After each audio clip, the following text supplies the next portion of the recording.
Burns has seen incredible success as one-third of the hit trio Trick Pony. When the trio split and went their separate ways, Keith hooked up with Michelle Poe for the same kind of adrenaline-driven, fun-loving entertainment. Today, the duo is described as the Sonny and Cher of country, and they are enjoying every minute of it. I am here today with Burns and Poe. How are you two? We're fantastic. How are you?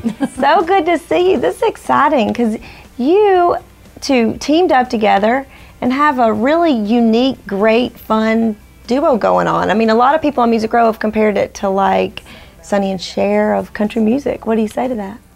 I say they're old. No, I say we're not married. That's the first there thing you go. I say. There's two. Okay, so how would you describe yourself? No, that's pretty much dead on. I mean, we're like the country version of Sonny and Cher. We kind of go back and forth and banter and cut each other down and have a good time, but we're just, like she said, we're just not together. Which camera's on, this one or this one?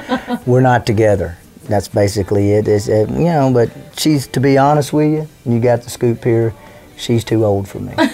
Listen to you guys. All right, let's totally don't talk about a woman's age. Let's move straight to the music because she does have an incredible voice. I mean, you've worked a long time in country music and done tours and out and sang background with Hank Jr. and Dierks Bentley, as we were talking earlier. And of course, you were in the group Trick Pony. Yep. and did a lot of touring. So together you make a great combination. And your voice on this record just sounds awesome. Thanks. The single, How Long Is Long Enough, which you co-wrote, right? I did, with a buddy of mine, Frankie Golden.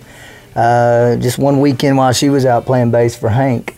So she wasn't in on, usually she co-writes with me and most everything on the record, but she was out playing bass with Hank one weekend, and a buddy of mine, Frankie Golden, came into town, and we sat down and wrote two things that are on the album, and this is one of them, and it's our next single. Chosen for the next single. Yes. And I love the rawness and just the texture and how the record sounds and your voice on it, and then Keith obviously in there with you on it. Talk a little bit about cutting and recording this record. Well, I specialize in sappy, sad songs. So, because I feel them and I've been there enough times. Oh, we can, right? Girls can get those. So I actually really enjoyed singing it. It's a well-written song, and I really could wrap my heart and my emotions around it. So hopefully it shows. Yeah, it was one of those tunes as soon as, you know, we, like I said, Frankie and I wrote two songs that weekend, and it was one of those things that I just went, you know, these are Burns and Poe songs. And I said,